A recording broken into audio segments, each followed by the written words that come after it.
하나님의 공의를 바로 세우는 시간 카이로스 시작합니다. 오늘 순서 함께 하실 분들 소개하겠습니다. 평화나무 김용민 사장님 나와주셨습니다. 네, 안녕하십니까. 평화나무 기독교 회복센터 소장님이신 김디모데 목사님 나와주셨습니다. 예, 안녕하십니까.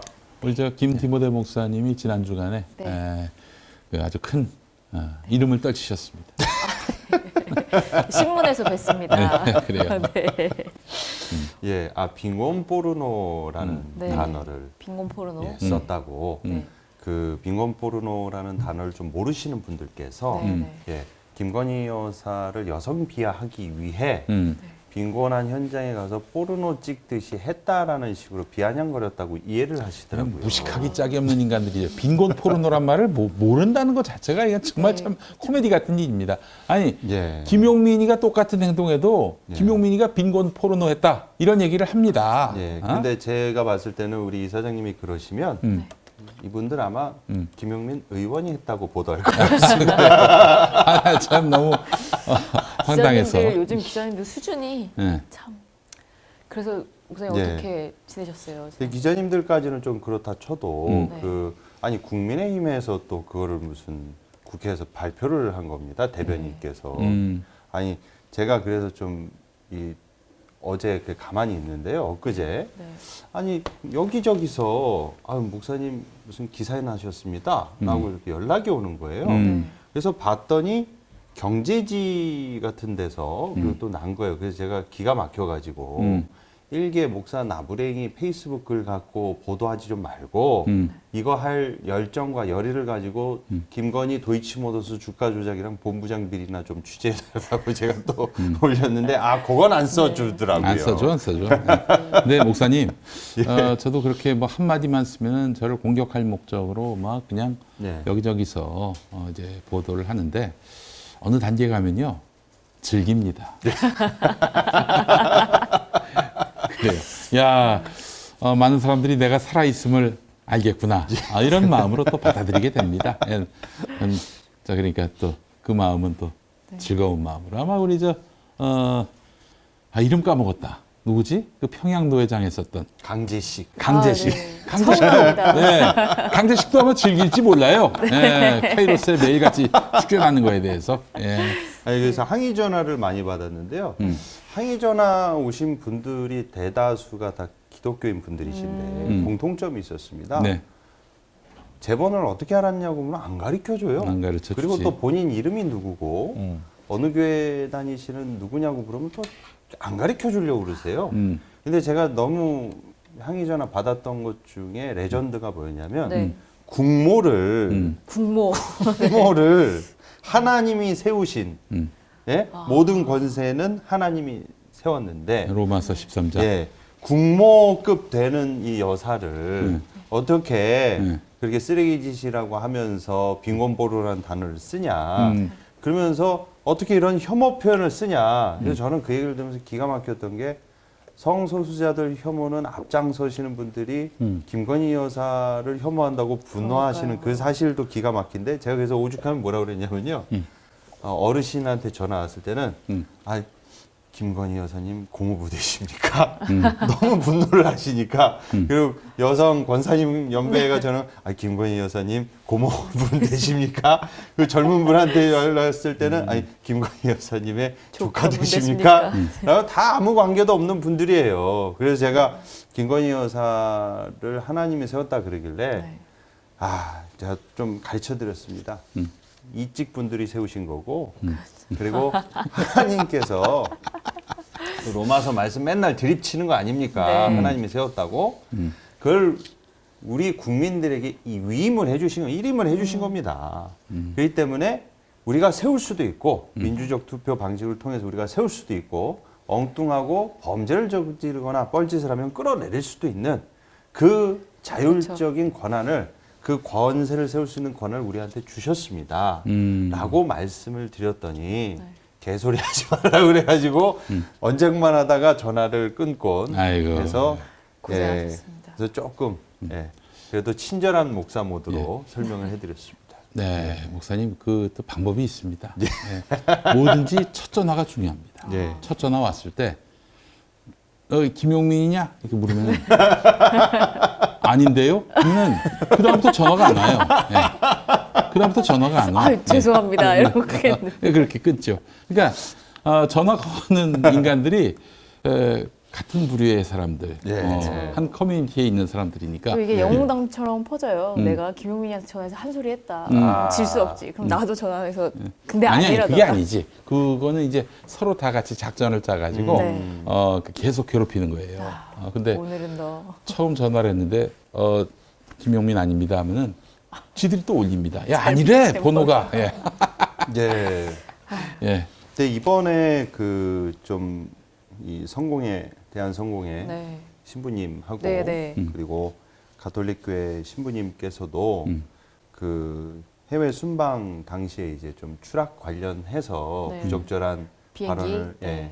하셨기 때문에 근데 그런 문제들의 기사를 네. 저를 무슨 뭐 종합 세트로 거기다 엮어서 했어요. 아, 그러니까 어떤 엮으려고 분들은 했구나. 예. 저를 이제 따로 한 기자도 있는데 그거 세 개를 엮으니까 앞에 제목만 보지 않습니까? 윤 대통령 뭐 추락, 빈곤 포르노, 신부 목사 이렇게만 제목을 네. 달아놓은 거예요. 그랬더니 어떤 분은 전화 가지고 야 이 새끼야 지가 목사냐 대통령 추락을 그렇게 기도할 수 있냐 그래서 그건 제가 아닙니다. 이랬더니 기사를 좀 똑바로 봐주셨으면 좋겠습니다. 라고 또 오해를 풀어드리고 예, 그랬던 에피소드가 있었습니다. 아 그런 전화 나한테 한번 왔으면 좋겠네 내가. 아주 내가 욕을 한 500가지 하는데 그냥 변놈으로 한 20가지 엄선해서 들려드릴 텐데. 예. 예. 아니 그리고 그 기본적으로 그 성직자들이 그 바르고 고운 말씀면 좋겠죠. 그건 덕목인데 이거는 다른 사람도 아니고 나쁜 지도자에 대한 어떤 분노의 마음을 표시하는 거지. 약자를 향한 게 아니잖아요. 그럼요. 저기 저 빨갱이들은 다 죽여도 된다. 어떤 스님이 그런 말을 했습니다. 네. 그 사람은 어떡할 거예요? 그 사람에 대해서 비판하는 내 기사를 본 적이 없어. 이건 한마디로 얘기해서 성직자가 어떻게 그런 말을 하느냐. 상식에 호소하는 것 같지만 실상은 이제 그 권력자에게 아부하는 이런 기레기들의 전형적인 이게 권력형 권력에 대한 아부라고 보는 것이 옳습니다. 그렇죠. 또 다른 약자들의 이름 없는 죽음들에 대해서는 한마디도 하지 않잖아요. 그렇습니다. 그리고 그런 죽음들에 대해서 함부로 말한 목사들한테는 이런 전화를 못 한단 말이죠. 그렇죠. 예. 그런데 윤석열 가장 권력을 갖고 있는 권력의 핵심에게 그 사람에 대해서 한 이야기를 똑같은 무게로 싫지 않고 이것에만 분노하는 것은 분명히 문제가 있다고 봅니다. 그래서 제가 항상 저희 이사장님 자꾸 그 나쁜 기레기들이 자꾸 막말 프레임으로 엮는데요. 저는 단 한 번도 이사장님이 그 사회적 약자들이나 소외된 이웃이나 일반 대중을 향해서 그렇게 하시는 걸 본 적이 없습니다. 이사장님의 그 비판과 네. 그 때로는 강한 우리 독설은 네. 권력층에만 집중 타격되고 있습니다. 그렇죠. 예, 그런데 이거를 자꾸만 그 일반화, 보편화 시켜버려 가지고 막말 프레임으로 엮는데 지금까지 우리 저 김용민 이사장님께서 비판했던 독설을 했던 네. 그 대상들을 한번 다 찾아보십시오. 부시, 예, 뭐 국방장관, 그 위정자, 정치 지도자 전부 권력자들을 향했습니다. 한 번도 일반 대중이나 민중들을 향해서 하신 적이 없어요. 예. 그래서 말이라는 건 어떤 상황이나 맥락을 떠나서 해석될 수는 없는 네, 거니까. 사석에서 많이 했습니다. 예. 네, 그렇다고 합니다. 네. 네, 부끄럽습니다. 갑자기 말씀해 주시는데 네. 많이 부끄러워져요. 실드를 단단하게 치고 또 한 번 포장하려고 했는데 잘 안 됩니다. 예, 네. 예, 예. 그럼 목사님, 예. 빈곤 포르노라는 말을 모르는 분들도 계세요. 예. 목사님, 그게 어떤 의미를 담고 있고 왜 그런 비판을 받아서 마땅한지 목사님 좀 설명을 간단히 해주시면 좋을 예. 것 같아요. 그 좀 이게 생소한 단어일 네. 수도 있겠는데 우리가 예전에 그 장 지글러 네. 그 선생이 쓴 책 중에 왜 세계의 절반은 굶주리는가라는 아주 대중적으로 알려진 네. 책이 있었죠.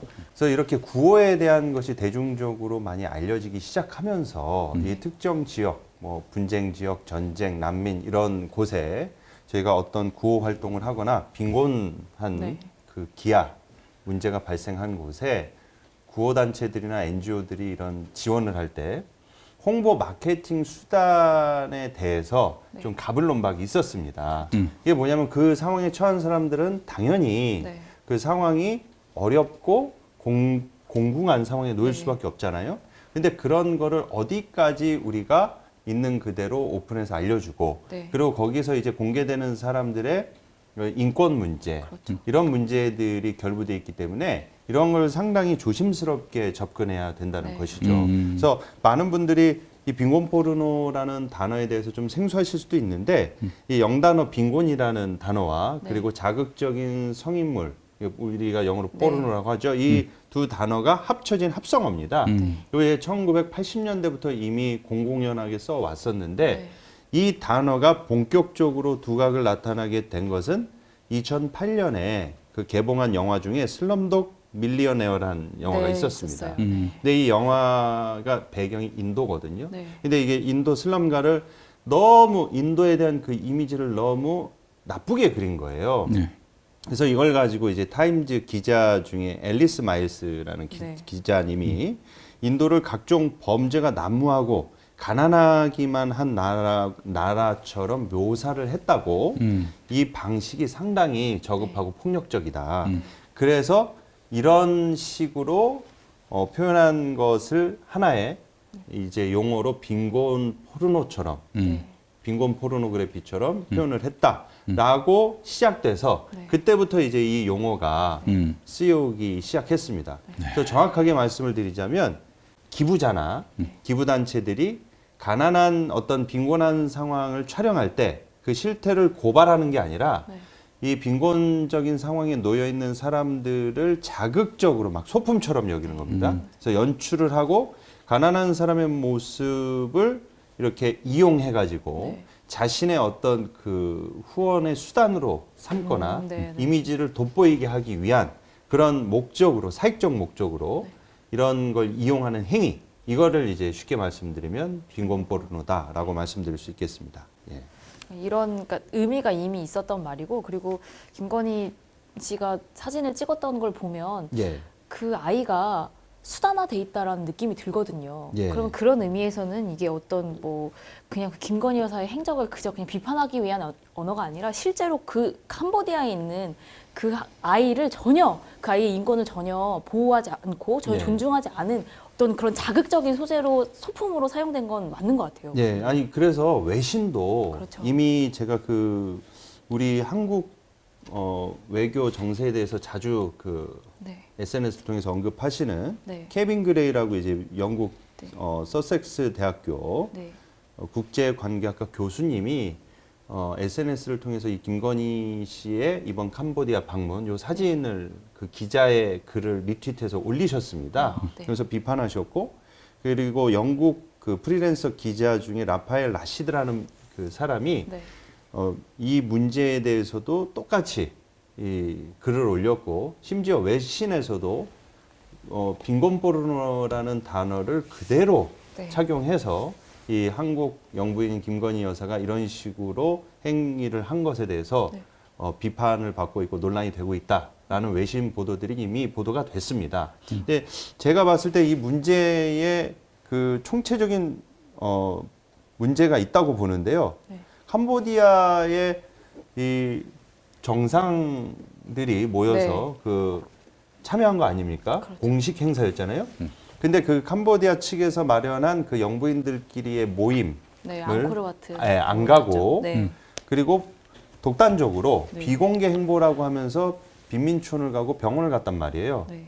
그래서 저는 이게 이런 행위를 하면은 과연 캄보디아 정부에서 그렇죠. 이게 문제가 되지 않을까? 외교적 결례죠. 결례죠, 예. 결례. 그러니까 우리나라에 온 국빈이 우리나라에 가장 우리나라가 보여주고 싶어 하지 않는 그런 자리를 가서 평소에 봉사활동이나 뭐 후원도 딱히 하지 않다가 네. 와서 그런 아이를 하나 안고 사진을 찍은 거예요. 예. 얼마나 결례인지. 그 또 이제 대통령실이 공개했습니다. 88 올림픽 때 말이죠. 네. 저희 동네가 이제 서울 마장동 그 네. 한양대학교 있는 곳이었는데 거기 한양대 실내체육관에서 배구 경기가 있었어요. 네. 근데 이제 결국에는 외국인들이 우리 동네 많이 오지 않겠어요? 근데 우리 동네가 좀 그 상대적으로 이제 소득 수준이 낮은 분들이 네. 많이 살고 계셨고 그리고 그래서 이제 좀 사실 영세민들도 많이 계셨고 그 보여주고 싶지 않은 정권으로서는 네. 전두환 정권으로서는 보여주고 싶지 않은 그런 이 달동네들이 있었단 말이죠. 네. 어떻게 했느냐? 와 진짜 저 그때 놀랐어요. 왕십리역 부근이었는데 그 지붕이 다 보이잖아요. 어? 그거를 펜스를 쳐가지고 못 보게. 지붕이 안 보이게. 지붕이 안 보이게. 그럼 그분들은 일조권을 침해당하는 거 아니야? 네. 어? 야 이거 보면서 진짜 존재를 지워버리는. 네. 존재를 지워버린 거지. 근데 만약에 외국 정상 누군가가 잘 사는 나라에 어?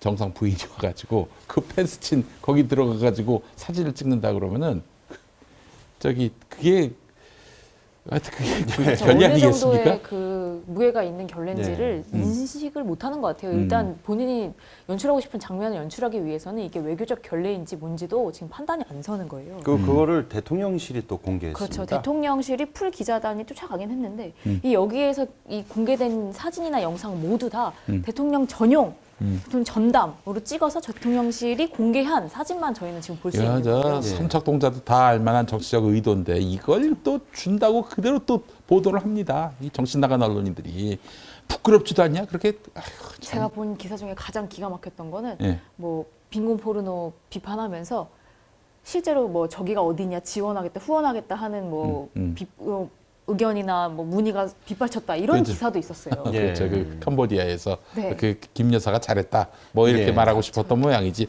아이고 꼴값을 떨고 있습니다. 이 나라 저 언론들. 어? 오드리 헵번 뭐 따라했다 코스프레다라는 그 얘기가 오드리 나오잖아요. 헵번의 그 삶을 돌아보면은 그렇죠. 그 이번에 그 저널리즘 12호로 그 표지 그리기도 한데 네. 그 원래는 이제 그 폴란드에서 태어난 네. 어머니를 따라서 영국 가서 살았는데 네. 이제 2차 대전 즈음에 이제 어머니 아버지가 이혼을 했어요. 어린 시절이었죠. 예, 네. 어머니가 그래서 이제 그 어린 오드리 헵번을 데리고 다시 폴란드로 갔는데 그 폴란드가 전쟁의 한가운데 아닙니까? 그렇죠. 그리고 또 엊그저께 보니까 또 저기 러시아가 폴란드 공격했다고 네. 그러는데 당시에는 나치가 폴란드를 네. 공격했단 말이죠. 전쟁의 공포 그리고 배고픔 이걸 어려서부터 그 고통을 느끼면서 나보다 더 어려운 어린이들을 생각했던 분이 바로 오드리 헵번입니다. 로마의 휴일로 대박 나고 예. 저 엄청난 명망과 또 재산을 모으게 되니까 이 양반이 그 지구촌의 자연재해로 또 전쟁으로 고통받고 있는 어린이들을 찾아다니면서 이렇게 나누고 또 베풀고 그랬단 말이죠. 물론 그때는 빈곤 포르노 이런 개념 자체가 없었던 때였고 예. 그래서 뭐 그때 당시 촬영된 사진이 굉장히 많이 기록으로 남아 있는데 어쨌든 오드리 헵번은 그게 삶이 인생이고 받쳐주죠. 예. 삶이고 철학이었어요. 어쩌다 한번 그냥 사진 한 장 찍으려고 그런 게 아니었다고. 네. 그- 그분의 사진이 영향력이 있었던 것은 일단은 하나 꾸밈 없는 화장기 없는 얼굴에 거기서 그냥 일상을 사는 사람의 모습이었어요. 그렇지. 아이들을 위해 살았던 그 삶이 그 사진을 통해서 투영되기 때문에 사람들의 가슴을 울리는 거지. 평소에 남한테 피해주고만 살았던 사람이 가서 도움을 주겠다고 그 사진 한 장 찍어서 그렇게 고운 얼굴로 아이를 그렇게 아이의 인권을 그렇게 짓밟으면서까지 찍을 사진이 절대 아니죠. 14살짜리 어린이 그것도 그렇죠. 얼굴 다 14 드러나고 살이에요. 말이죠. 14살. 네. 예. 14살 아이 14살은 어린이라고 말할 수도 없죠. 사실은. 14살은 청소년이고요. 가장 네. 그 질풍노도의 시기를 겪고 있는 우리나라 사람입니다. 중1이죠. 그렇죠. 예. 저는 돌발 영상 보고 좀 기함을 토했던 게 그 병원을 찾아가지고 아이한테 주먹 인사를 하면서 카메라를 향해서 저기 봐라고 시키더라고요. 예. 나 그거 못 봤는데 그래요? 아, 못 네, 보셨습니까? 저기 야, 보라고 시키더라고요. 이건 천박하기 이를 데가 없습니다. 정말. 예. 예. 그런 행위들이 저희 그 이사장님께서도 SNS에 올리셨지만 어린이재단 중에 세이브 더 칠드런이라는 이제 아동 중심 국제 개발 NGO 및 국내 국제 개발 협력 협의체 네. KCOC 의 아동 권리 보호 미디어 가이드라인이 있습니다. 이거를 이제 그렇죠. 딱 핵심을 요약해서 올려주셔서 제가 한 가지 말씀드리고 싶은데 여기에 기준이 어떻게 되어 있냐면요. 아동의 이미지가 출판, 광고, 신문, 온라인 등 다양한 목적으로 사용될 경우 사전에 해당 아동과 보호자에게 사진 활용에 대한 명확한 정보를 전달하고 분명한 동의를 구해야 됩니다. 대통령실에서 이 사진 촬영된 거를 우리 국내에서 제공할 건지 그 부모님한테 동의했는지 일단 모르겠고요. 네.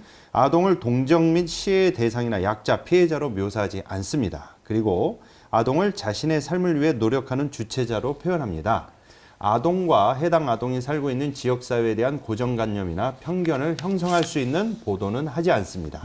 현장에서 촬영한 이미지나 영상을 개인 SNS에 올리지 않으며 SNS를 홍보 채널로 활용해야 할 경우 아동의 동의는 물론 담당자에게 반드시 확인을 받아야 됩니다. 이것이 이제 기준이었어요. 근데 제가 봤을 때는 당연히 뭐 이거를 다 했는지 이제 사실관계도 알 수가 없을 뿐더러 저희가 저도 선교회를 하면서 국내외 구호 활동을 하고 그리고 또 제 지인들 중에서도 NGO에서 이런 활동들을 하는 사람들이 많습니다. 뭐 개신교계에서도 워낙 많이 그렇죠. 해오기 때문에요. 저희들이 가장 싫어하는 정말 쓰레기 같다고 표현이 나올 정도로 극혐하는 짓이 봉사활동 와가지고요. 사진 찍는 거. 사진 목적으로 온 사람들이 있단 말이에요. 기부 물품 앞에서 아이들이 세워놓고 사진 찍고. 네. 그런데 그거를 동의도 안 구하고 카메라랑 이게 방송 장비 갖고 와가지고 막 그 사전에 뭐 동선까지 뭐 움직임까지 심지어 멘트까지 제공해 주는데요. 저희가 막 정말 호되게 예? 호통치고 하지 말라고 막 화내기도 하고 그런 마찰이 상당합니다. 그러니까 그러면서 저희가 항상 이런 행위가 빈곤 포르노식으로 홍보 마케팅 하는 거니까 잘못된 것이다 라고 아주 이쪽에서는 거의 금기시되는 하지 말아야 될 짓이 바로 이런 행위입니다. 근데 이거를 딴 사람도 아니라 국빈 자격으로 가서 국빈 자격으로 가서 정식 공식 행사 불참하고 자기 독단적으로 비공개로 한다더니 해놓고 나중에 대통령실이 공개해서 이걸 또 제공했단 말이에요. 이런 경우가 세상에 어디 있습니까? 그러니까 정말로 이제 빈곤에 관심이 있고 선한 영향력을 끼치고 싶다면 정말 드리고 싶은 말씀은 내가 일단 피해주고 있는 사람 없는지 자기 삶을 살펴봤으면 그렇지. 좋겠어요. 예. 일단 피해를 잔뜩 주면서 누군가를 돕겠다고 하는 것 자체가 정말 말이 안 되는 상황이고 그리고 거짓된 삶에 대해서 일단 참여를 하고 그 삶으로 피해를 당한 사람들한테 사죄를 구하고 합당한 처벌을 받은 다음에 그 다음에 정말 내 삶을 정말 나의 인생을 다시 살겠다라는 마음으로 선한 행동을 해야지 내 그동안의 과오와 잘못과 잘못된 모든 거짓을 지우겠다고 이 아이 하나 앞세워서 사진 찍는 거는 이건 이 아이도 바보 만들고 국빈으로서 가서 국가적 결례까지 범하는 아주 어리석은 행동이고 기독교에 있는 어떤 교리로도 그리고 어떤 복음으로도 설명될 수 없는 그런 나쁜 행동이라고 저는 생각합니다. 예. 아 정말 참. 그 맨날 좀 제클린하고 오드리 헵번 따라하는데 아니 뭐 따라할 수도 있다고 쳐요. 네. 예쁘고 멋져 보이면 그럴 수 있죠. 근데 오드리 헵번을 따라할 거면 적어도 오드리 헵번이 행했던 삶 또는 오드리 헵번이 했던 말들의 뜻이라도 알았으면 좋겠어요. 근데 보니까 이제 김건희가 그 이런 짓을 그 욕 먹으면서도 계속하는 이유는 욕하는 사람들은 신경 안 쓰고 예쁘다 아름답다 이 소리 해대는 인간들 사이에만 있는 것 같아. 그러니까 듣고 싶은 말만 듣는 거예요. 그렇지. 그래서 지금 우리가 아무리 비판을 해도 그 전혀 접수가 안 되고 있는 거예요. 아유 정말 참 안타까운 인생입니다. 최소한도로 기독교인이라면 그렇죠. 이 바리새인들이 이런 짓 했잖아요. 가식하고 외식하고. 예? 김건희가 기독교인입니까? 예, 저희 김건희를 옹호해주고 있는 분들이 너무 많으시기 때문에 너무 어려운 질문이네요. 예배와 미사와 저기 제 개인적으로는 저 김건희 여사께서는 모든 종교를 섭렵하신 그랜드 슬램을 달성하신 거다. 자기가 영적인 사람이라고 얘기했어요. 네, 모든 종교 위에 있는 구약을 또 다 외운다고 했고 구약을 다 외웠는데 나이트클럽 같은 데 가시는 거 싫어하시고 클래식 듣는 거 좋아하시고 보사들하고 뭐 영적인 대화 나누시고 근데 말이죠 그 구약을 다 외우신다는 양반이 유일신 사상이거든요. 구약은 한마디로 말해서 그렇죠. 이신저신 다 믿는 그 과거에 뭐 이세벨 같은 존재가 어떻게 됐는지도 다 아시겠네 보니까 어떤 말로를 맞게 됐는지 다 아시겠어. 구약을 다 외우면은 아실만 하겠어. 결국에는 이번 순방도 우리 국익에는 전혀 도움되는 게 없고 국가적 결례만 잔뜩 범하고 왔어요. 더군다나 이 동남아 순방에서 뭐 어떤 걸 이루고 왔냐. 중국 시진핑까지 만나고 왔는데 하나만 한 소리하고 하나만 한 소리 듣고만 왔어요. 그리고는 결국엔 남는 건 언론 탄압과 언론 길들이기, 언론 통제 아니었냐라는 얘기가 계속 들고 있는데 MBC를 배제하고 전용기에 태우지 않고 그러고서는 가서는 양자회담을 비공개했어요. 무슨 일이 어떻게 안에서 어떤 대화가 오갔는지를 알 수가 없었다는 거죠. 알고 봤더니 이게 정상들 간에 합의가 된 내용이다. 라고 해서 혹시 미국이나 일본 쪽에서 얘기했나 했더니 미국 같은 경우는 기자단을 불러서 항상 중국과의 대담이나 이런 거 있을 때도 항상 공개를 했었고 그럼. 일본 같은 경우는 이 대담 후에 13분, 15분 정도를 이제 기자들을 만나서 이 총리가 중요한 질문을 대답해 왔고 그럼 결국에는 누가 이거를 공개하지 말자고 요청했는가? 성렬이지 뭐. 결국에는 이 공개해서 남는 게 하나도 없었던 그동안 온갖 이슈로 시달리기만 했던 우리나라 쪽에서 그런 게 아닌가라는 얘기가 돌고 있고요. 그렇게 해서 결국에는 뭐 MBC가 배제되는 걸 보고도 신나서 그 기자단들 갔던 그 탑승해서 갔던 기자단들은 바보가 됐어요. 풀 기자단이 들어가지도 못하고. 그 80명 가까이 된다고 하죠. 예. 80명. 그러니까 잘 보면 알겠지만 윤석열은 이렇게 배타하는 대상들 그리고 뭐 탄압하는 대상들 네. 공통점이 있습니다. 두려워하는 대상들입니다. 두려워하는. 두려워하기 때문에 네. 배척하고 외면하고 그러는 거예요. 그렇게 해서 한번 보십시오. 윤석열이 힘 있는 자 앞에서는 또 꼼짝 못합니다. 예. 그렇죠. 그래서 제가 항상 주장하는 게 야당이 힘이 있어야 된다. 그래야 까불지 않는다. 그리고 모함당하지 않는다. 모략당하지 않는다. 이렇게 얘기를 했는데 좀 귀담아 들었으면 좋겠어요. 제 얘기를. 예. 네. 결국에는 그래서 기자단이 따라가긴 했는데 뭐 한 게 없어요. 그리고서는 이제 캄보디아 프놈펜에서 이제 G20 정상회담이 열리는 인도네시아 발리로 이동하는 중에 그 안에서 기자 2명만 따로 불러서 1시간 이상 대화를 나눴다고 해요. 네. 이 기자가 어디 기자냐? 채널A 기자와 CBS 기자. CBS였습니다. 예, CBS 네. 기자. 뭐 CBS 어떤 기자인지 알아요, 제가. 네. 원래 이제 CBS 경남 또 CBS 노컷뉴스 있었고 나중에 CBS 이제 본사 기자가 됐는데 결혼을 했는데 그 당시에 YTN 기자였던 남편이었는데 네. 그 양반이 YTN 기자 그만두고 그 로스쿨 들어가서 네. 검사가 됐습니다. 윤석열하고 같이 일한 적이 있었어요. 네. 윤석열에게는 뭐 굉장히 각별했던 사이였나 봐요. 네. 그 아내라서 이렇게 만난 것 같습니다. 그런데 그러면 이 아내는 어떻게 그 대통령실에 배석이 되느냐? CBS가 배치를 한 걸로 판단이 됩니다. 요즘 CBS 사장 김진호 씨가 굉장히 윤석열에게 잘 보이려고 애를 많이 쓴다는 소문이 있습니다. 네. 그러니까 아무래도 대통령과 가까운 현직 검사입니다.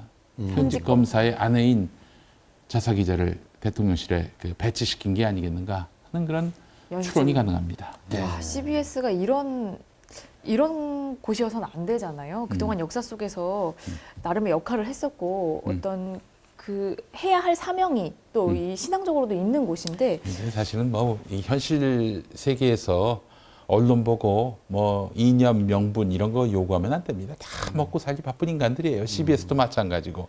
10년 전만 해도 한 300억 되던 네. CBS의 광고가 지금은 그 200억도 안 돼요.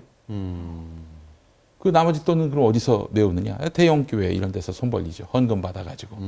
그러니까 옛날에 CBS는 70년대, 80년대만 하면은 이제 뭐 당시에 권력에게 그렇게 우호적이지 않았던 언론이었죠. 뭐 저항 언론 이렇게까지 말할 수는 없어요. 네. 제가 그 얼마 전에 페이스북에 하나 올린 사진이 있는데 네. 1980년 5월 19일이었습니다. 광주 충장로에서 네. 막 시민들이 보이고요. 어떤 차량 하나가 막 그 앞에 있어요. 자세히 보니까 CBS야. CBS 취재 차량 뒤로 시민들이 이제 있는데, 네. 말하자면 5.18 항쟁에 참여한 민주 네. 시민들이죠. 광주 시민들. 근데 그 앞에 CBS 차량이 있어요. 이걸 갖고 CBS가, 광주 민중항쟁 당시에 그 시민들과 함께 했던 CBS다. 라면서 자랑스럽게 그걸 이제 공개하고, 무슨, 기념일마다 그거 틀어주고, 최근에도 뉴스 부활 35주년이라고 해가지고 네. 그 영상 속에 이 사진을 넣었는데 그래서 야 CBS가 광주항쟁 때 역할을 했네. 그 많은 분들 당시. 그렇게 생각하시. 근데 이제 제가 좀 자세히 살펴보니까 5.18 기념재단 네. 그리고 한겨레에 실린 걸 보니까 시민에 의해서 불타는 취재 차량이었어요. 전혀 다른 맥락인 거지. 시민과 함께하고 시민의 지지를 받았다면 그 차량이 왜 불탑니까? 그렇죠. 시민들이 불태울 리가 없죠. 예. 시민들이 이제 불태웠던 것이고 거기 타고 있던 그 기자도 끌려 나왔던 걸로 판단이 되고요. 예, 그런데 완전히 CBS는 다른 이 맥락이죠. 사진을 보고 이 사진을 갖고 CBS의 공정보도 광주 항쟁 당시 시민 편에 섰던 자사의 이미지를 세우는데 이걸 오용하고 있습니다. 사진을 갖고 왜곡을 하는 이미지를 조작하는 그런 것이라고 봐야 마땅하겠죠. 그 당시 그러면 무슨 일이 있었는가? 네. 당시는 계엄 상황이었습니다. 네. 모든 언론사에 뉴스를 하는 모든 언론사에 계엄군이 들어가 있었고요. 기사 하나하나, 멘트 하나하나 다 검열을 했어요. 그래서 당시에 그 기자들도 네. 그 아나운서들도 기사를 똑바로 읽어야 되는데 어떤 KBS 아나운서가 KBS에서 뉴스를 읽다가 미국은 전두환 장군을 적극 지지하기로 했습니다. 했는데 잉크가 번졌나 봐. 저지로 보이는 거야. 그래서 미국은 전두환 장군을 적극 저지하기로 했습니다. 난리가 났지 밖에서는. 밖에서는 난리가 났지. 예, 그래서 아나운서는 죽는 줄 알았는데 때마침 그건 안 들었나 봐. 그게 조용히 넘어갔는데 그해 8월에 80년 8월에 언론인 숙청 작업이 있었어요. 언론통배학과는 별개로. 아, 네. 그래서 모든 그 언론사 그 구성원들이 다 사직서를 그래서 이제 골라서 이제 수리하려고. 근데 그래서 당시 모든 뭐 KBS를 포함한 모든 언론사 기자들이 사직서에서 썼는데 사직서 맨 밑에 저는 노모를 모시고 있습니다. 그랬던 적이 있었죠. 사연을. 예. 그래서 CBS가 당시 이제 5월 광주의 그 상황을 제대로 보도한 것처럼 이렇게 사람들은 많이 인식하는데 당시 광주 CBS가 했던 일은 자체 방송을 하지 않았습니다. 지역 방송마다 이제 시간 되면은 이제 뭐 하루에 몇 번씩 자체 뉴스를 하잖아요. 네네. 그걸 아무것도 안 했어요. 그럼 서울 걸 그대로 받았을 거 아니야. 서울 걸 그대로 받았으면은 서울에 계엄군인들이 들어가 있는 데서 통제된 뉴스만 내보낼 거 아니겠습니까? 광주 현지에서도 당시에 광주 상황을 제대로 보도 못했습니다. 계엄군이 들어가서 빨간 줄 긋고 이거 넣지 마, 빼. 이렇게 해서 아주 백지로 나가는 경우도 있었고 그랬었어요. 광주의 그런 학살 상황을 광주 시민들은 다 보고 있는데, 다 알고 있는데 그걸 보도하지 않았던 그때였는데 서울에서 내보내는 방송을 그대로 내보냈다. 광주의 진실을 제대로 CBS가 전했을까? 저는 아니었을 거라고 봅니다. 게다가 또 당시 광주 시민들은 KBS와 MBC를 불태웠잖아요. 예. KBS, MBC에 대한 어떤 적개심이 CBS라고 특별히 다르지 않았을 것이다라는 다 게 똑같다. 제 생각입니다. 예, 네. 틀림없을 거예요. 불타는 취재 차량이 민주시민과 함께한 차량으로 둔갑했네요. 그 제가 뭐 솔직히 얘기하겠습니다. CBS에 대해서 굉장히 그동안 긍정적으로 평가를 해왔고, 물론 긍정적으로 시대의 역할을 한 바도 있었습니다. 네. 그러나 그게 너무 과장됐다는 점을 요즘 지적하고 있고요. 특히 이제 역사 왜곡, 이미지 조작 이 부분은 제가 좀 계속해서 문제 삼고 있는데 그 이유는 현 사장 김진호 씨 때문입니다. 예. 평화나무가 네. 공명선거를 위해서 우리 목사님들 설교 시간에 선거법 지킵시다. 이 캠페인 공익 광고입니다. 예. 예. 평화나무라는 말 한마디만 들어갔을 뿐이지 나머지는 뭐 어디 갖다 틀어도 전혀 문제가 안 돼. 교과서 같은. 예. 네. 근데 극동방송에서 잘리더니 CBS도 잘랐어요. 극동방송이 워낙 마시간 인간들이 많기 때문에 뭐 그렇다 치더라도 네. CBS까지 이런다면은 이거는 굉장히 좀 다른 문제죠. 예. 이 김진호 씨는 뭐 아시겠습니다만은 그 대형교회 목사들한테 가가지고 네. 사랑받기 위해서 꽤 애를 많이 쓰고 있습니다. 그래서 동성애 반대 입장도 노골적으로 밝혔고요. 본인이 스스로 그랬어요. CBS 사장인 내가 동성애 반대한다고 그러면 다들 놀랄걸? 이런 말도 했었어요, 실제로.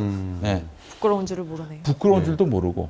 그리고 또 이 평화나무 광고를 받지 않음으로써 아마 목사들 만나가지고 그럴 거예요. 평화나무 저 새끼들 광고 우리가 안 받았다고. 거절했다. 당당하게. 그렇게 해서 너희들 편이니까 너희들 우리한테 헌금 많이 해줘. 아마 그런 메시지를 전하지 않았을까? 또 그런 메시지를 전하기 위해서 광고를 끄는 것이 아닐까? 이 순간 되면 이제 CBS하고 전쟁입니다. 전쟁이에요. 예. 더 슬픈 거는 CBS 내부에서 이런 사태에 대해서 아무런 그 반응이 없다라는 거예요. 이제 뭐 과거 같은 경우에는 이제 사장이 우리를 자르겠는가 네. 뭐 이런 염려가 없었을 때는 또 그렇게 목소리 높여서 얘기했겠죠. 실제로 CBS가 광고로도 헌금 안 받고 네. 광고만으로도 운영할 수 있었던 때가 있었죠. 2000년대 초반까지 그랬습니다. 네. 당시에는 막 CBS의 그 교계, 특히 목사들 비판하는 방송이 TV, 라디오에 다 있었어요. 네. 제가 거기 작가로 일하기도 했었고요. 네. 잘 어울리시네요. 근데 어느 순간 이정식 사장 들어선 이후로부터는 교회의 어떤 그런 손을 벌릴 수밖에 없는 상황이 된 이후로는 그런 교계 저널리즘 프로가 모두 다 사라졌습니다. 그리고 쓰레기 목사들 설교가 막 그냥 그렇죠. 주야장창 나오고 그렇습니다. 그래서 이게 지금 극동방송인지 CBS인지 모르겠는 요즘 구분이 안 채널이 돼요. 있어요. 구분이 안 돼요. 네. 예. 예전에는 설교를 좀 들으면 아 이게 극동방송이구나, 이건 CBS구나라는 걸 좀 알아챌 수 있었는데 네. 요즘은 CBS나 극동방송이나 이게 무슨 채널인지 알 수가 없어요. 네, 지금 그런 상황이 됐습니다. CBS가 극동방송화됐다라고 보시면 될 것 같아요. 예. 이런 와중에 그 CBS 김진호 씨가 이 CBS 기자 중에 윤석열과 가까운 검사의 아내 네. 그를 그 대통령실 출입 기자로 배치한 것, 이것도 상당히 놀라운 일이고 그렇죠. 또 최근에 CBS가 보도한 것 중에 이태원 참사 당시에 네. 부근의 한남동의 공관 아직 입주하기 전이었습니다. 그러니까 아무도 네. 없었던 거죠. 빈집이죠. 네. 거기를 지키고 있던 경찰 인력이 네. 있었거든. 네. 네. 그 사람들 동원해서 그 바로. 어떻게든 좀 현장 상황을 수습할 수 있게 해야 되는데 출동을 안 시켰단 말이에요. 계속 사람이 죽어가는데 150명 넘게 죽어가는데 빈집 지키느라. 빈집을 지키겠단 말이에요. 네. 이걸 보도했더니 김진호가 내리라고 예. 그런 거예요. 지난 11월 5일이었죠. 네. 예. 아니 예. 그걸 왜 내리냐? 뭐 팩트가 틀린 거 있냐? 그랬더니 그 빈집이라는 표현에 대해서 굉장히 대통령실이 불쾌했던 시점이었어요. 예. 또 때를 같이 해서 CBS가 무슨 행사를 하나 하는데 거기 윤석열이를 오게 하고 싶어. 윤석열이가 왔으면 하는 상황이었나 봐요. 예. 사장이 데스크까지 그러면서 멀리까지. 지가 하는 얘기가 뭐냐면은 이 김진호가 뭐라고 그랬냐면은 그 자기가 선배로서 후배들에게 저기 뭐 일종의 어떤 지도를 한 것이다 이런 식으로 얘기를 했는데 지금도 그러면 사장을 때려치셔야 됩니다. 그러니까요. 약간- 사장은요. 그 사장은 편집권을 존중하는 위치에 있지 그렇죠. 본인이 편집권을 행사하면 안 돼요. 아니 근데 뭐 자기가 선배로서 뭐 역할을 하려고 했다? 뭐 또 사장이 최종 게이트키퍼다? 이거 언론의 어떤 언론 민주화 또 그 공정 언론 운동의 그 맥을 전혀 이해하지 못하는 사장은 경영까지 책임져야 하기 때문에 경영의 논리로 편집을 재단할 수 없는 존재입니다. 예. 그렇기 때문에 예를 들어서 사장이 말이죠. 어떤 그 큰 기업의 광고를 받는단 말입니다. 그러면은 그 기업 눈치를 보지 않을 수가 없잖아요. 근데 그 기업에 대해서 막 비판적인 보도가 나온다. 야, 그 기사 내지 마. 야, 너 큰일 날 소리. 니들 월급 어디서 나오는 줄 알아? 뭐 이렇게 한다고 쳐봐요. 그러면 그 언론이 어떻게 되겠습니까? 산으로 가는 거 아니에요. 그러려고 편집권을 보장해 주는 겁니다. 사장이 개입할 수 없게 만드는 거예요. 이게 오랜 언론 민주화 운동, 공정 언론 투쟁의 산물입니다. 그런데 자기가 선배로서 그러면 선배하고 싶으면 사장 그만두든가, 사장하면서 선배 노릇까지 하려고 그래, 이런 인물들의 공통점이 윤석열도 그렇지만 자기가 지금 공직을 대표적으로 맡고 있는 사장인지 대통령인지 모르고 예. 선배 후배에 따지고 이 어떤 사적 관계를 이 공적 관계 전혀 구분하지 못하는 이런 사람들의 특징인 것 같아요. 예. 목사님들 중에도 있습니다. 그런 분들이. 지가 저기 어느 학교 선배랍시고, 후배들, 후배 목사들, 기 죽이고, 뭐 기를 잘못됐으면 죽일 수도 있는데, 하여튼 뭐, 예. 이야기가 너무 번질 것 같아서 여기까지 예. 얘기하고, 근데 또 이런 말도 했습니다. 김진호가. 예. CBS는 하나님의 기관이다. 와, 이 말 정말 무서운 말입니다. 이거 하나님의 기관이라고 하면 프리패스거든요. 그렇지. 네. 이게 지금 이 하나님의 기관이란 말을 어디다가 했냐면은 미디어 오늘 기자가 이렇게 편집권 침해와 관련해서 취재하는 중에 예. CBS는 하나님의 기관이다. 야, 하나님의 기관이야. 너 지금 하나님한테 덤비는 거야? 이 시그널이야 이거는 이 말은. 자기가 하나님은 아니거든요. 글쎄 말이야. 하나님의 네가 하나님이냐? 권위를- 응. 하나님의 권위를 어디다가 들입니까? 본인이 빼라고 말한 편직한 침해를 왜 하나님의 권위로 갖다가 글쎄 방해가 말이야. 야 됩니까? 하나님이 부끄럽겠다. 어? 그렇죠. 나는 널 모른다 하실 것 그렇지. 같은데요. 그래서 처음 그 11월 5일 CBS 기사 제목이 뭐였냐면요. 네. 단독 참사 당일 빈집인 윤 관저 지킨 경찰 지원 불가했나였는데 네. 이 김진호 사장이 그걸 지적하고 난 이후에 제목이 바뀝니다. 네. 뭘로 바뀌냐면요. 단독 참사 당일 윤 관저 지킨 경찰 지원 불가했나로 수정됐습니다. 근데 이거를 그냥 얘기한 게 아니라 데스크를 질타하면서 네. 이렇게 뭐라 했다는 겁니다. 그 데스크들은 저항했어요. 예. 이게 뭐 틀린 말이 있냐고. 여기 팩트인데. 네. 예. 그러면서 이제 김진호 사장이 한 언론과 인터뷰를 보면 빈집이라는 게 팩트가 틀렸다는 거예요. 그 김진호 사장 네. 주장에 의하면 그 공간에는 모든 장비, 특히 도감청을 방지하는 어마어마한 장비가 들어가 있고 대통령 김건희 여사 등이 빈번하게 방문한다라고 자기가 들었다는 겁니다. 그러니까 거주만 안 할 뿐인데 그것을 어떻게 빈집이라고 표현하는 것이 잘못이냐. 그러면서 이제 해당 기사를 보면 왜 이태원 그 관적 네. 경호 인력을 동원하지 않았냐는 뉘앙스의 기사인데 그건 가정법이다. 가정법에 의한 기사는 기사가 안 된다. 쓰더라도 이건 스트레이트가 아닌 칼럼식으로 기사를 써야 한다. 이건 데스크가 거르지 못한 것이다 하면서 35년 차 선배 기자로서 잘못된 기사를 지적했을 뿐이다. 야. 라고 이게 정확한 원칙에 아주 뭐 이렇게 정말, 얘기했다고 합니다. 대한민국 대표 네. 기자 나셨네. 예? 아니 사람이 없으면 안 살면 우리가 빈집이라고 그러지. 그 안에 뭐 무슨 집기가 들어가고 장비가 들어갔다고 그래서 그 빈집이 아닌 집이 됩니까? 어? 이게 말도 안 되는 얘기고요. 이건 저 대통령실에서 불편하다는 어떤 메시지가 나왔고 그 메시지 때문에 이제 이 사장이 움직인 거라고 봐야 되는 겁니다. 아 그리고 또 하나님의 기관이란 말에 굉장히 제가 그렇죠. 빡쳤는데 하나님의 기관 좋아. 근데 경남 CBS 아나운서 한 명이 있습니다. 네. 네. 뭐 지역국 아나운서들 특히 여성 아나운서들은 팔이 목숨이에요. 한마디로 나이가 들면 바로 그냥 정규직인 것이 거의 없어요. 아마 SBS도 그럴걸요. 예. 30대 이상이 되면 사실 가장 그 안목이 있어지고 그럼. 경력이 쌓이는 시기잖아요. 그럼 30대 여성 아나운서들을 찾아보기가 힘들어요. 그래놓고 계속 제 젊은 아나운서들만 뽑는 이유가 뭐겠어요. 아나운서를 눈요깃감 정도로 본다는 그거밖에 안 되는 겁니다. 예? 아니 훌륭한 저널리스트, 육성해야 할 저널리스트로 보지 않는다는 거죠. 그 최태경 아나운서가 그래서 저 경남 CBS에서 쭉 일을 했는데 네. 그만두라고 한 거야. 이 본인의 의사와는 반하게. 그래서 이제 진노위, 중노위로 가서 다 이겼습니다. 그래서 복귀를 했어. 복귀를 했더니 다시 프리랜서로 계약하자는 거야. 이거 완전 매기는 거지, 이거는. 어? 하나님의 기관이. 하나님의 네, 기관이. 아유. 그래 놓고는 산에 왕따를 시켰다는 거예요. 어? 아니, 하나님의 기관에서 말이야, 무단 해고하고, 그리고, 그렇게 산에 왕따 시키고, 이게 사람이 할 짓이야? 하나님 기관에서 할 짓이야, 이게? 아이고, 진짜. 이 김진호가 있는 이상은 CBS는 앞으로 계속해서 사고가 연발될 겁니다. 성경에 좌로도 우로도 치우치지 말라고 해서 본인은 그렇게 CBS는 정론직필을 지킨다 뭐 이렇게 말했다고 정론직필 같은 소리하고 자빠졌네. 정론직필을 자 하는 CBS에서 그 기자 네. 대통령실에 배속된 검사를 남편으로 두고 있는 그 기자의 기사 제목을 제가 한번 읽어보겠습니다. 솔직히 제가 아는 기자예요. 또 뭐 이런저런 또 인연이 있긴 하지만은 CBS 내부에서도 그런 인력 배치가 있었는데도 아무 소리가 안 나오는 건 정말 좌절적입니다. 그 이 기사를 이 기자가 썼네. 네. 김건희 여사가 만난 심장병 소년 내가 지원하겠다 문의쇄도. 제가 봤던 그 좌절했던 제목입니다. 예.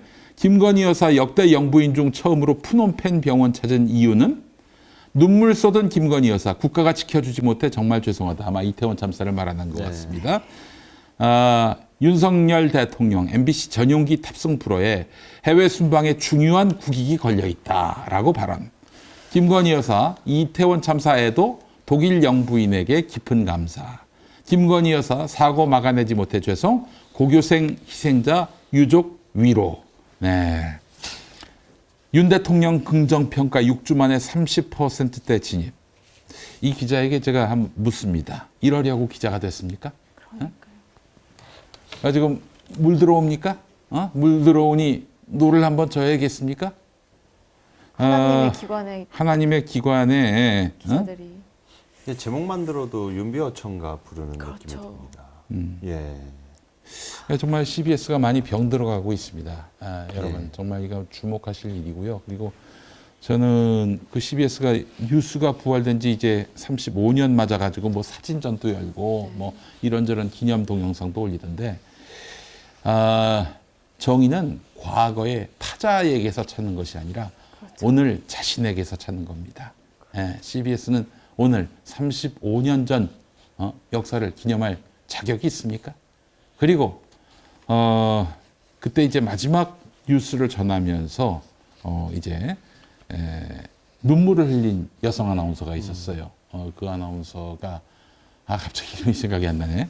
그 아나운서도 비정규직이었겠죠. 아니요. 그 당시엔 정규직이었죠. 정규직이었으니까. 그 아나운서가 35년 전만도 못하네요.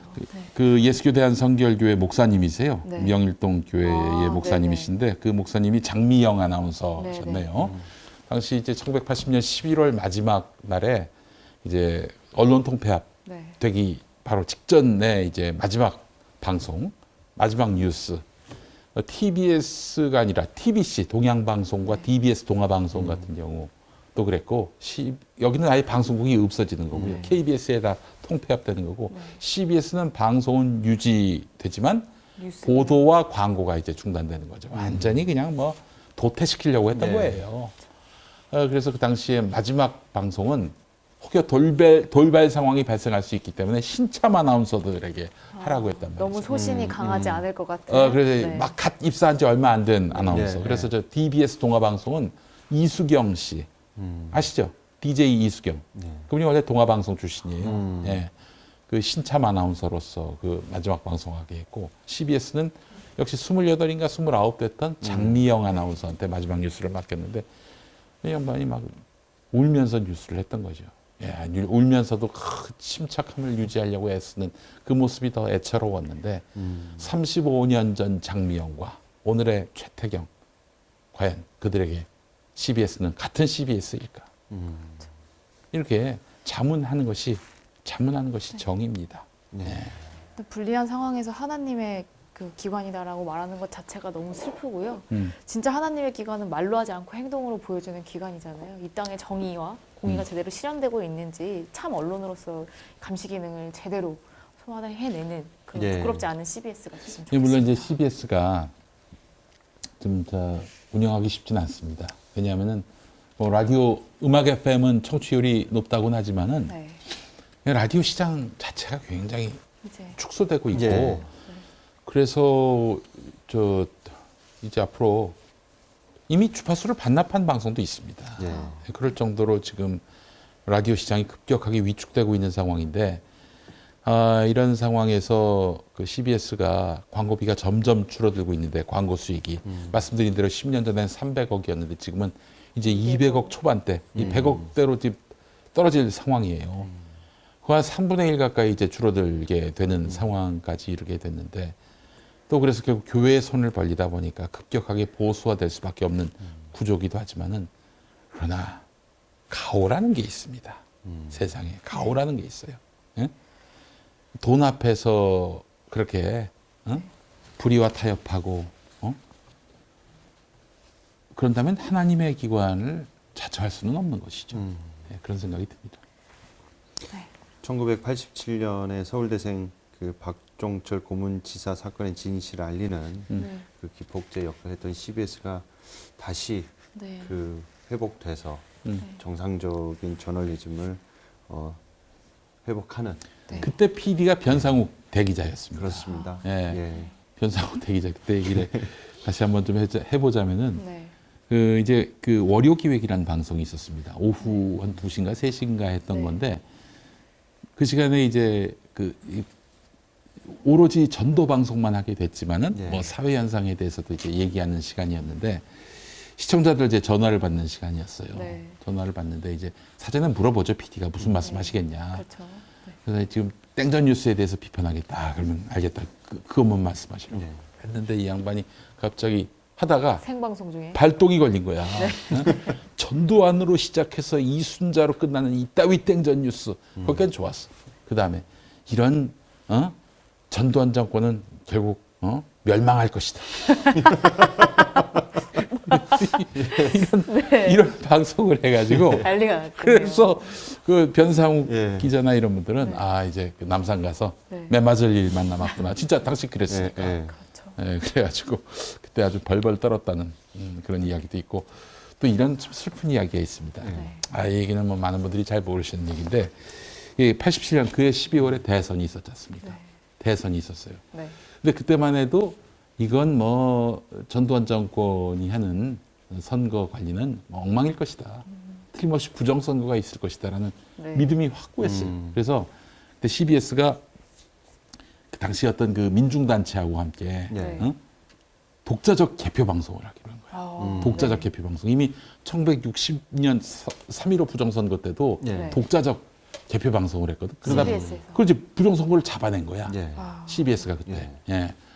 또 그런 전통 때문인지는 모르겠습니다만. 그래서 네. 87년에 그 민중단체하고 같이 했는데, 근데 CBS에서 조사한 걸 보니까 김대중 후보가 당연 앞서가고 있는 거예요. 근데 중앙선관위 발표를 보면은 완전히 노태우가 이기고 있고, 이제 한 10시, 11시, 12시가 되니까 이제 네. CBS에서는 안 되겠다. 이 뭔가 문제가 있다. 판단이 돼가지고 봤더니 민중단체가 경상도에서 너무 약한 거야. 그래서 제대로 된 데이터가 올라오지 않고 있는 거지. 경상도 쪽에서. 네. 이거 호남 쪽은 잘 네, 올라오거든. 호남 쪽은 네, 이제 네. 사실만 올라가고. 네. 네. 근데 경상도는 이게 잘 취합이 안 되는. 그러니까 압도적으로 김대중 후보가 앞서지. 네. 안 되겠다 싶어서 11시, 12시 지나서부터는 그냥 중앙선관위 걸 이제 받기 시작한 거예요. 네. 그랬더니 갑자기 아까까지 김대중 후보가 이기다가 노태우 후보가 갑자기 또 이기는 걸로 나오잖아요. 그러니까 호남에서 엄청난 전화가 온 거야. 그래서 딱 받으면 그 호남 사투리로 그 시청자분이 지금 그 시방 지금 시방. 뒤에서 지금 개머리판으로 위협하고 있죠. 예 아니요만 얘기해 주세요. 예라고 해주세요. 예 아니요라고 했더니 이런 하면서 이제 그다음부터는 뭐 벌로 끝나는 욕을. 그렇죠. 네. 발이 아닌 벌로 예, 끝나는 욕을. 그랬던 일화가 있었습니다. 그때만 해도 완전히 민중 시민 국민의 편이었던 CBS였어요. 예. 오늘 CBS를 보면서 계속 가슴이 아프고요. 과거의 영광만 팔아 제끼는 그런 선배들의 영광만 팔아 제끼는 CBS로 남지 않고 오늘 예. 이 자리에 공의를 구현해내는 언론으로 다시 설 수 있었으면 예. 좋겠습니다. 또 김진호 사장의 이런 행태에 대해서 네. 또 전국 언론 노동조합 CBS 지부가 네. 또 이제 외압의 역사는 없다라는 성명을 그리고 네네. 내부적으로 내고 네, 의미가 보도 있네요. 개입에 대해서 비판을 했습니다. 네네. 그래서 이제 사장은 CBS 방파제냐, 기자 선배라고 해서 보도에 과도하게 개입하는 일은 스스로 경계해야 한다. 네. 라면서 진상규명을 위해 2주 내로 보도위원회를 개최해서 네. 이 문제를 처리할 예정이라고 네. 일단 내부적인 그런 움직임이 있었다라는 것은 일단 팩트이기 때문에 말씀을 드립니다. 전두환 시기에 그런 외압이 있을 때도 되도록이면 시민의 편에 서려고 했던 CBS가 지금 정말 그 알랑방구를 끼느라고 외압의 이제 역사를 보다 더 수치스러운 역사를 만들어가고 있네요. CBS의 르네상스기는요. 네. 보도 기능이 없었을 때였습니다. 보도 기능이 이제 부여된 이후에도 예. 거의 한 10년 가까이 CBS가 네. 12년 가까이 FM 없이 AM으로만 방송을 했습니다. 네, 그 당시 전 정말 자글자글 거리는 AM 라디오를 네. 들으면서도 CBS 뉴스를 정말 열심히 애청했거든요. 뭐 그러면서 변상욱 기자도 알았고 네. 당시에 그 한용상 앵커라고 계셨어요. 한용상 앵커. 그분이 이제 장로님, 기장 교단의 장로님이세요. 뭐 그러다가 나중에 이제 신앙당 쪽에 가셨던. 뭐 그때는 그런 분들 많으시지 않았습니까? 좀 그랬습니다만은. 네. 그래도 근데 뭐 카랑카랑한 목소리로 노태우 정권을 규탄하고 그랬던 야성 가득한 언론. 정말 하나님의 기관을 얘기하고 싶고 정론직피를 얘기하고 싶다면은 마이너 시대 때 시민들에게 밑바닥으로부터 민중의 밑바닥으로부터 지지를 받았던 그때를 잊지 말아야 합니다. 지금 CBS는 지금 메이저 언론이 되고자 몸부림치는 그냥 같지 않은 그런 마이너 언론의 그런 모습을 지향하고 있는 것은 아닌지 그런 생각이 들었어요. 예. 이따위 기사 그 김건희 여사가 갔던 병원 후원 문의가 쇄도한다. 이따위 기사나 쓰려고 뉴스를 부활했습니까? 35년 전에. 예. 자성하는 시간이 됐으면 좋겠습니다. 네. 예.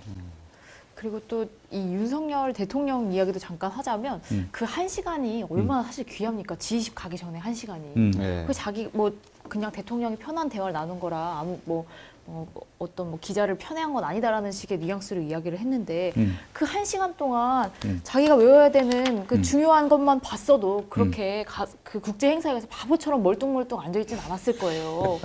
그 영상을 영상 볼 보셨어요? 때마다 제가 손발이 오그라들어서 그 1시간 15분 동안 이름만 외웠어도 정상들에게 예의를 전하거나 인사말만 외웠어도 그 정도로 우리가 민망한 영상을 보진 않았을 겁니다. 자, 제 얼굴을 한번 비춰봐 주십시오. 예. 네. 네. 어휴, 사람이 많네. 이 외국에 나갔다 올 때마다 정말 조마조마합니다. 네. 그냥 네. 국격 떨어지는 소리에 예. 가슴이 아팠습니다. 예. 그리고 또 한 가지 소식이 있는데요. 이 곳곳에서 이제 이태원 참사 희생자를 위한 애도와 연대 기도회가 열렸습니다. 14일에는 정의구현 사제단이었죠. 거기서 이태원 참사 희생자 추모 미사가 있었고요. 또 지난 10일에는 성공회 정의평화 사제단과 무지개 신학교 그리고 여러 신학자가 주최한 기도회가 있었습니다. 이 14일 정의구현 사제단 기도회에서 이 이태원 참사 희생자들의 이름을 하나하나 부르면서 희생자들의 안식을 비는 기도가 있었어요. 예. 그래서 이게 지금 사실 이런 기도가 희생자들을 기억하고 권력이 희생자들을 숨기려고 할 때 종교가 어떤 고발의 기능을 해야 하는지 예. 의미 있는 기도라고 생각을 하는데요. 이게 민들레와 더 탐사의 이태원 참사 희생자 명단 공개와 더불어서 그냥 싸잡아서 뭔가 이 참 의미를 네. 색깔을 잃어버리고 같이 비판을 받는 대상이 된 데서 좀 안타까운 마음이 있습니다. 네. 이 명단 공개, 민들레이와 더 탐사 희생자 명단 공개가 유족의 동의 없이 이루어졌다라는 면에서 모든 비판이 쏠리고 있는데 어떻게 보세요? 예. 그 두 가지 가지고 지금 쟁점이 됐는데 네. 첫 번째는 이제 이태원 참사로 할 것이냐, 네, 또 하나는 12구 참사로 할 것이냐 이거에 대해서 명칭에 대한 예, 논의죠. 네. 격한 논쟁이 있었고 네. 또 하나는 희생자 명단을 유족의 동의 없이 공개한 지점에 대해서 네. 이제 또 격한 논쟁이 지금까지 이어지고 있습니다. 근데 저는 이 모든 문제의 시발점, 네. 시작점은 네. 윤석열 정부 때문이라고 생각이 듭니다. 그렇죠. 예. 왜 그러냐면요. 애시당초부터 지금 윤석열 정부가 처음부터 국가 애도 기간을 유족의 동의 없이 정하고 그렇죠. 위패와 영정 사진도 없이 분향소를 유족의 동의 없이 만들었습니다. 그래놓고 그 어떤 것도 유족의 동의 없이 윤석열 정부에서 임의로 결정해서 독단으로 행했습니다. 그런 다음에 국가 애도 기간이 딱 끝나니까 마치 아무 일 없었다는 듯이 그리고 또 지금 수사 과정에서도 특수본이 행안부 쪽, 경찰 네. 쪽은 거의 지금 하지 않고 소방 쪽만 그 압도적 그렇죠. 숫자로 꼬리 입건하고 자르기 예, 식의. 그런 모습을 보이고 있단 네. 말이에요. 그러니까 애시당초부터 이거는 민들레나 이제 더 탐사 측이 해야 될 일이 아니었죠. 누가 했어야 되느냐? 정부가 나서서 이런 식으로 분향소를 유족들을 만난 다음에 개별적으로 만난 다음에 이런 식으로 국가 애도 기간을 정하려고 하고 분향소를 이런 식으로 진행하려고 하고 명단 공개 유무도 정부가 나서서 네. 진행을 했어야죠. 근데 본인들이 뭔가 이 참사 책임의 귀책 사유의 그 타겟이 본인들이 될 것 같다는 그런 이제 불길한 그 촉을 느꼈는지 본인들이 임의로 유족 동의 없이 다 진행해 버린 거예요. 그렇죠. 유족의 동의가 없이 이름 맞습니다. 공개하지 않기로 하고 예. 사진 올리지 않기로 하고 국화꽃만 잔뜩 갖다 놓은 것도 유족의 동의 없이 이루어진 일이었죠. 예, 그렇기 때문에 지금까지 이런 사례가 있었느냐. 우리 그 네. 과거에 사회적 참사가 참사가 났을 때. 네. 근데 또 이게 한 가지가 결이 달라요. 세월호 참사라든지 네. 그리고 또 삼풍 뭐 이런 경우에는 그 당시엔 삼풍백화점 같은 경우에는 스마트폰이나 SNS가 없었죠. 그렇죠. 그렇기 때문에 실종자에 대한 생사 확인이나 네. 그 실종자에 대한 그 신상 확인을 위해서 좀 공개가 된 측면이 있었습니다. 네, 그렇죠. 대구 지하철 참사 같은 경우에도 네. 그렇고요. 그 SNS나 이동통신 수단이 원활하지 않고 네. 또는 그 SNS나 이동통신 수단이 있다 하더라도 개인 신상을 확인하기 어려운 경우에 명단 공개를 해서 생존 유무와 실종 확인을 네. 저희가 확인을 했었죠. 정부 차원에서. 네. 근데 이 이태원 참사 같은 경우에는 네.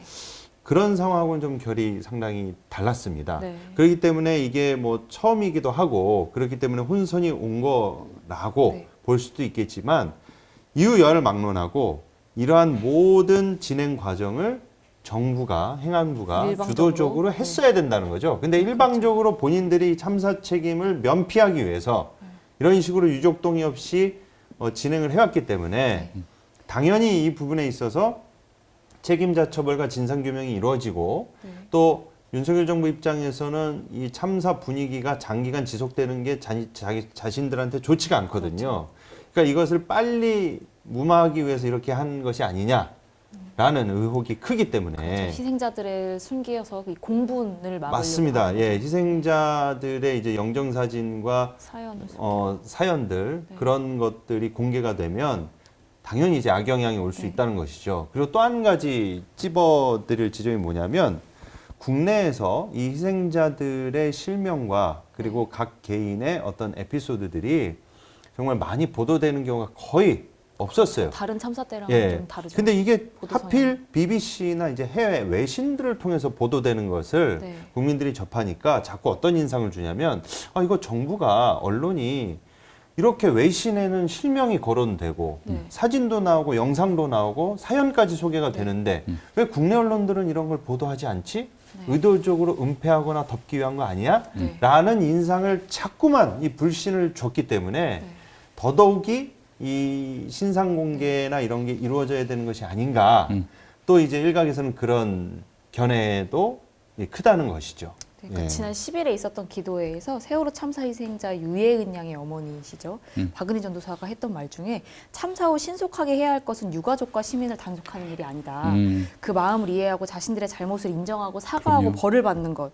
그게 가장 중요하다라는 말을 하셨어요. 맞습니다. 그러니까 사실 지금 이름 공개에 대한 이 치열한 논의가 있으면서 가장 우려스러운 점은 책임자 처벌에 관한 이슈가 이 이름을 공개하느냐 마느냐의 이슈로 완전히 옮겨가서 지금 이상민 행정안전부 장관에 대한 거취나 또는 그 이후 왜 국가가 제대로 기능하지 않았는가에 대한 질문은 쏙 사라지고 이름 공개가 맞냐 나쁘냐라고 하면서 계속 이것에 대해서만 그 이슈가 집중되고 있어요. 예. 근데 사실 먼저 돼야 되는 것은 책임자들이 왜 당시에 왜 이례적으로 다른 참사와는 다른 행태로 얼굴도 이름도 공개하지 않았는지가 주목을 받아야 되는 거고 왜 유가족들에게 동의를 얻지 않았냐는 이 이슈도 사실은 이름은 공개하지 않았던 당시에 치열하게 논의가 됐었어야 된 부분인데 이름을 공개한 이후에 이 논의가 계속되고 있다는 것도 좀 우려스럽고 좀 오히려 반대된 것이 아닌가.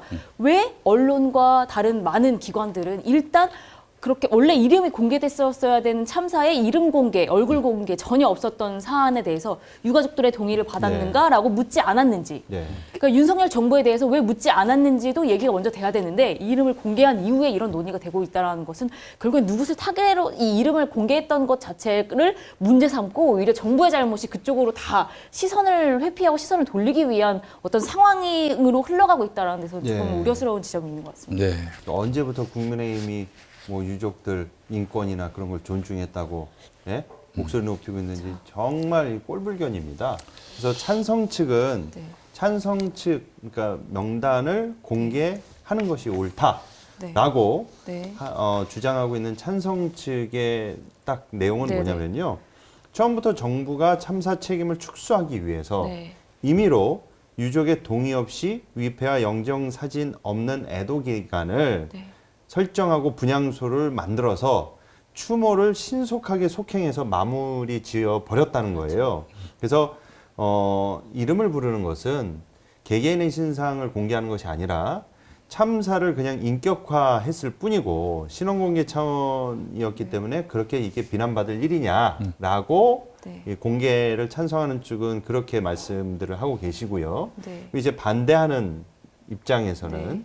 특히 이제 정의당에서도 발표를 했죠. 네. 유가족 동의 없는 명단 공개에 이제 강한 유감을 표한다고 했는데 다른 참사와 다르게 생존 여부와 실종 여부가 신속하게 확인된 사안이기 때문에 네.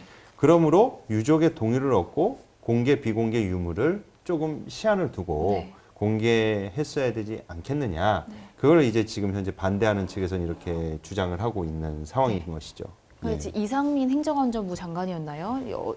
질의를 받았는데 네. 당시에 이렇게 얼굴 공개하지 않고 이름 공개 없는 국학분만 가득한 합동분향소를 설치하는 것에 대해서 유가족들의 동의를 받았는가라고 물었을 때 빨리 합동분향소를 설치해야 되는 거라고 생각했기 때문에 유가족들에게 동의를 얻지 못했다. 네. 그랬더니 어떤 의원이었는지 기억이 안 나는데요.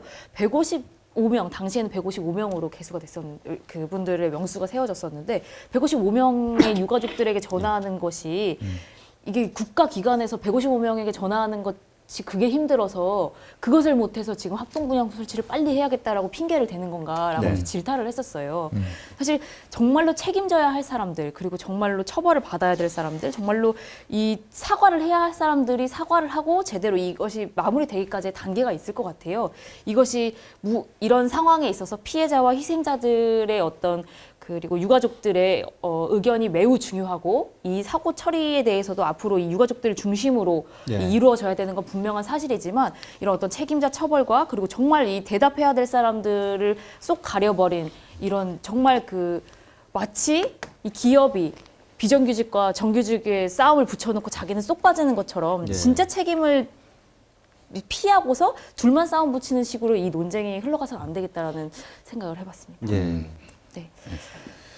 오늘 CBS를 비롯해서 지금 이 유가족 이태원 참사 유가족들에 대한 명단 공개를 관련한 이야기까지를 해봤어요. 이 CBS가 참 언론으로서 그리고 본인이 주장했던 김진호 사장이 주장했던 하나님의 기관으로서 부끄러움 없는 참 언론으로 바로 설 수 있도록 평화나무도 평화나무의 언론 기능을 바로 수행하고 또 언론의 감시 기능도 잘 수행할 수 있도록 하겠습니다. 야, 이게 참 CBS 미디어 오늘을 보니까 네. 최태경 아나운서 인터뷰가 있는데 네. 회사는 어떻게든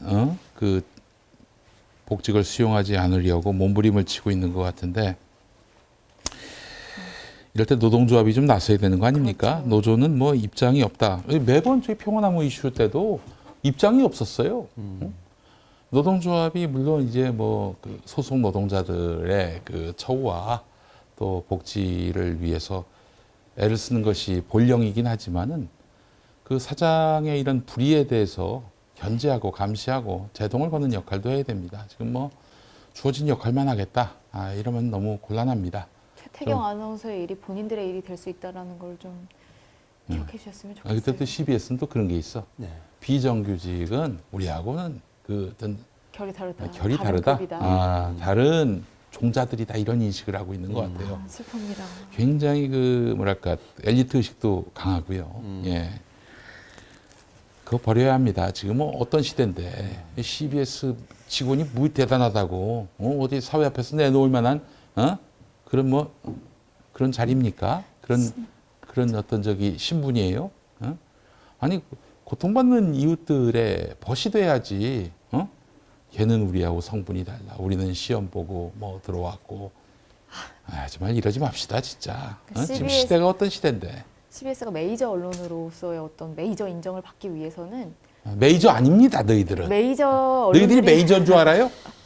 일단은 그것도 사실이고요. 응. 메이저 언론들이 하는 행태를 따라가서 메이저 언론이 되고자 하는 그 모습은 너무 추합니다. 예. 진실과 사실을 보도하고 약자의 편에 서고 정말 보도해야 될 것들을 보도할 때 CBS는 메이저 언론 그 이상의 기능을 담당할 수 있을 거라고 윤석열이한테 네. 알랑대는 주제에 무슨 니들이 메이저입니까? 한국 언론 다 죽었어요.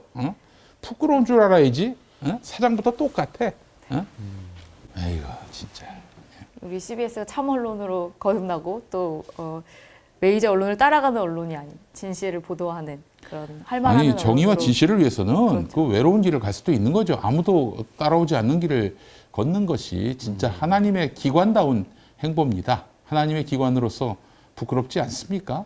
하나님의 기관이 어떤 기관인지에 대한 성찰 정도는 있어야 되는 거 아니에요? 하나님 기관 운운하려면은. 오늘 뭐 이 정도로 하시죠. 네, 예. 이런 생각을 해봤습니다. 네. 오늘 나와주신 두 분 감사드리고요. 김용민 사장님, 김기훈 목사님 다음 주에 뵙겠습니다. 네. 카이로스 여기까지 하고 다음 주에 뵙겠습니다. 감사합니다. 네. 예.